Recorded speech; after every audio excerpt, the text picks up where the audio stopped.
Hello，咁多位，大家睇開我華強北嘅頻道，就知道我最中意將華強北所有嘅唔同產品揾晒出嚟俾大家。今集我又好辛苦咁揾咗一啲高級版嘅機械錶影俾大家，大家可以睇下而家最新嘅質素去到咩地步，同埋大約價錢係幾多先。今集我哋講完機械錶之後，再講翻電器，大家慢慢睇埋落去啦。上次就講咗啲 GMT， 今集呢就會講一啲地通拿嘅款式啊，唔係講笑，勁高質素啊！呢幾隻二手市場都20起跳啊，而華強北俾到你嘅價錢大約係1/20再低啲啦，所以大家值得期待下呢一集講乜嘢啦。當然除咗地通拿之外，我都會講翻幾款入門少少嘅錶款嘅，主要係影下個樣俾大家睇下，你都唔好話戴埋上手之後真係非常之型仔嘅喎，平平地入手嚟玩下呢，都絕對係可以考慮嘅。不過今集呢，我就冇真錶做對比啦，因為呢啲款太高級啦，我亦都冇咁多隻。睇得多華強北嘅電器，都睇下華強北另外一種高科技產品啦，起碼知道大約價錢有乜嘢款式，究竟係咩質素都好啊。好，即刻開始。第一款介紹嘅機械錶係116500LN 啊，即係黑白熊貓嘅地通拿款，亦都係熱賣嘅款式之一。而頭呢一隻呢，仲要係極高仿嚟嘅。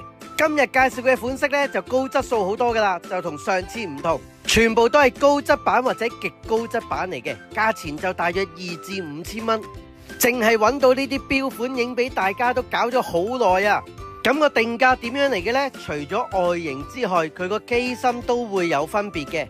咁當然大家就唔好問我啲機芯有咩分別啦，我亦都答你唔到嘅。我哋主要睇翻呢個機款嘅外形先。左邊就係我喺 Google 揾嘅圖啊，而右手邊就係華強北極高質素嘅版本啊。大家有需要可以撳停個畫面嚟慢慢欣賞下，對比下有乜嘢大分別。當然呢啲機械錶真係機械㗎，你只要熬下佢嘅話，你就會聽得到入邊個機芯上咗鏈㗎啦。當佢上咗鏈之後呢，其實佢個秒針就會行㗎啦，好似呢隻地通拿咁樣，喺下邊個錶圈呢，佢就自己個秒針喐緊㗎啦。當然 YouTube 入邊就好多專家嘅，大家如果有興趣嘅話呢，都可以留言話翻俾我聽，究竟有啲乜嘢分別。第二隻就叫做116519LN 啊，係白金嘅灰面啊，呢一隻又係型到核爆嘅。首先佢係為數唔多嘅地通拿款式，係配備咗膠帶嘅設計，貴重得嚟係有一種運動感喺度啊。都係同樣啦，大家有需要可以暫停個畫面望下個對比啊。呢一款又係極高質素嘅機械錶啊，戴埋上手呢，真係唔係講笑，我都覺得幾有型啊。又要戴翻個頭盔先啦，拍得呢啲機械錶呢，係想話俾大家聽，而家嘅科技去到邊一度啊。就好似華強北啲產品一樣，我梗係主張大家係買原裝正版噶啦。但係如果大家係要性價比嘅，當然係華強北嘅產品啦。而介紹咗頭呢兩款呢，係高質素嘅，之後落嚟嗰啲呢就高質素。大家要用下你嘅眼力睇下有冇分別啦。第三隻就係116515LN啊，係玫瑰金嘅膠帶版本。介紹到呢度，大家覺得今日嘅地通拿呢段片正唔正先？老實講，地通拿膠帶嘅話呢，起手都起碼要20以上噶啦，我啊真係冇乜辦法揾到啲真錶去對比啦。大家專業嘅人士望下段短片，覺得有冇啲破綻位呢？絕對歡迎留言話俾大家聽啊！一係唔睇，一睇就玩到最頂尖嘅呢一隻勁啦，116508係黃金綠嘅地通拿，就咁嘅售價應該超過50或以上啊！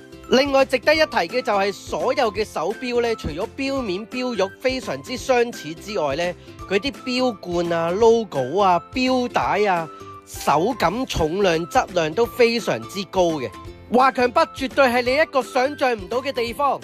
又攞翻幅圖等大家對比下先，係咪就咁望都已經有90%相似呢？其實如果你喺現場，隻綠色就更加靚添啊！雖然條錶帶我就冇乜特別教導，不過戴到上手呢，都真係唔講得少。咁多位觀眾睇到呢度，今集係咪有啲特別呢？俾個 like share 俾朋友睇下先啦。再落嚟呢一隻呢，就相對熱門少少啦，係叫做126713 GRNT， 係 GMT Master 2嘅其中一個款式啊。咁呢隻都算係入門版嘅標款之一嚟噶啦，但係如果一計正式售價呢，都過10噶啦。而佢跟機呢，都係採用近年最新出嗰啲珠珠錶帶啊，真係嗰個相似度呢，勁高嘅。呢一啲款係啱晒一啲香港人做運動啊，攞嚟炒款啊嗰啲錶款嚟嘅，所以周街都有人戴嘅。正因為咁樣，相似度更加高啊！再落去呢隻真係周街都有人戴噶啦，因為最入門嘅版本啊，116610黑水鬼啊，我諗你身邊梗有一個朋友戴緊啊！呢一類型嘅手錶呢，其實價錢上喺華強北呢，絕對係有驚喜嘅。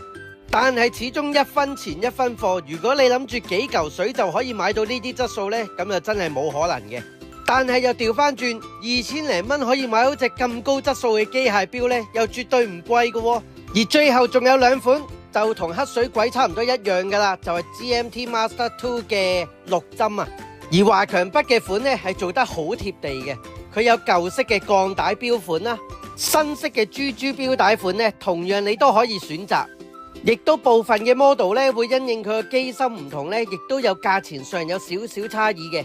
而就算係佢個錶面上面嗰個陶瓷圈啊，你同樣可以轉動到噶，佢個聲音同真嘅接近一樣。我對比翻自己嗰隻咧，真係完全感覺唔到有分別啊！